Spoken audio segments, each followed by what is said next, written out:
The first rule of the metaverse is don't call it the metaverse. It's Fight Club. I love it. Right, it is. It's just like Fight Club. If you want to lose someone, say the word metaverse, and then they're gone for good.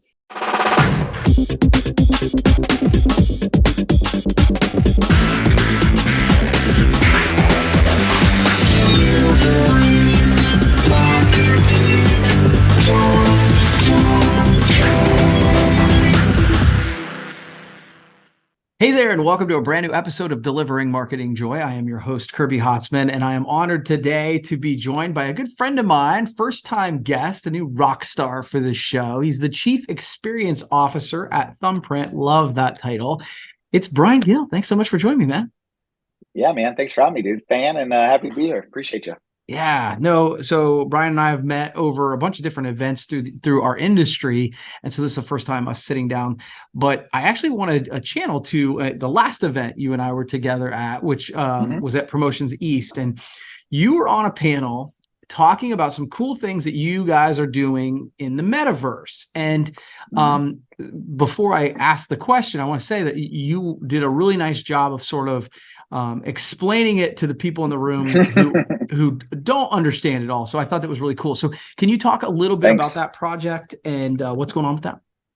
Yeah, man, absolutely. I mean, it's it's a tough topic to talk about. As you can imagine, one of my partners, Hassan, who developed a platform called Zreal, which is a metaverse platform, he starts off every presentation by saying, hey, do not refer to this as the metaverse to anyone, because you'll lose them right there, right? So that's kind of the joke, right? Like the first rule of the metaverse is don't call it the metaverse.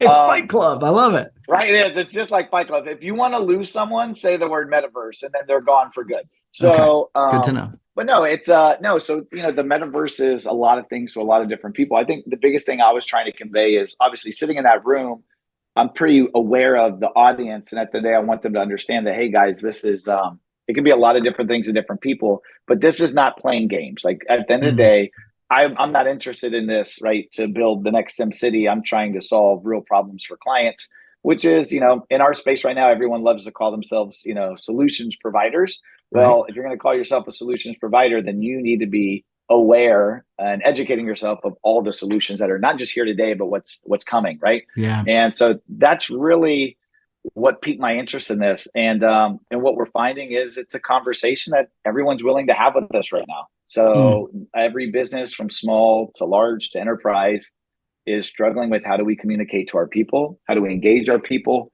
How do we take the temperature of our own organization? Are we the company we would want to work for? Are we creating a safe space where people's voices are heard? How do we train our employees faster? Yeah. And listen, at the end of the day, the answer for all of these things is always going to be technology. So, and right now, I think the metaverse is the next step in that evolution. Yeah, I think it's right. Would you be, I mean, again, if you're willing, can you talk a little bit, like just give one example of like how you're tying that to a specific solution you're trying to solve? Cool. Yeah, I'll give a real life example. So one of our clients is ADT Security. And one of their challenges, if you think of companies with distributed sales forces, these are people that are going into people's homes. And, Kirby, if you and I have a sales team of 100 people, unless we go on the job with them and see what that sales presentation looks like, we have no idea. Why is John my best sales rep, and why can't Bill close anything? Right. So what we have been able to build for them is basically a sales process that's going to happen inside a single family home that's built on this metaverse platform. And we can not only control the entire sales process, but we can measure every step along the way. So at the end of the day, if Bill is successful, what is Bill doing? He's probably likable, he's probably approachable, but he has a system, he has a process. And how can we measure that and see what's and measure those results? And then how can we now use that for training for other sales reps? So they're built, the metaverse is built, they're launching it in January of next year, and their entire sales process will happen within this virtual single family home. So if they come into your house, they sit down, they say, let me show you what every morning will look like. Boom. And all the automation that's going to happen within this home. And it's all happening in this web-based metaverse. And then we can capture all that data, and it allows sales leaders to better understand, hey, where's Bill spending a lot of his time? What's resonating with customers? Oh, I see you keep going back over to these cool functions or these cool features.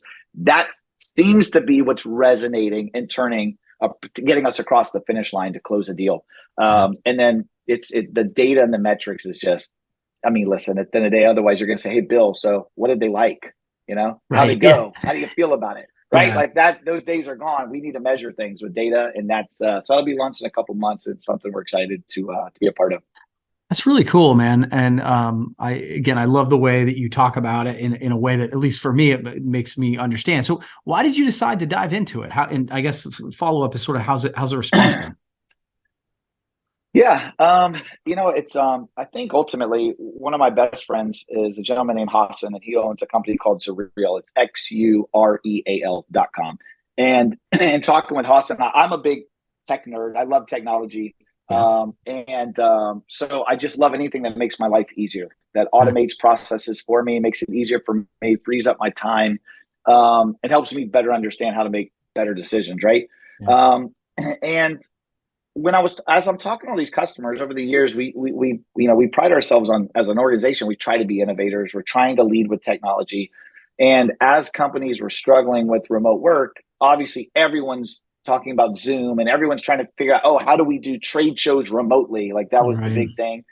So I was like, okay, but that's not scalable. Like at the end of the day, trade shows are going to come back eventually, but what may not come back are the people. They may never return to the office. And culture being more important today than ever. Like, okay, well, how do we solve that problem? Like, I don't want to go build 3D trade show booths because that'll be for 24 months and then no one will ever want it again. What I want to do is like, how do we help train employees? How do we help measure those results? And with the metaverse, the cool thing is we can kind of gamify that experience and we can make it fun, because I think most companies, if I look in our distributor world, if anyone there's nobody that has a great training process. There's nobody that has this thing like, hey, I can hire from outside the industry and in 60 days, this person's up and running and they're making me money.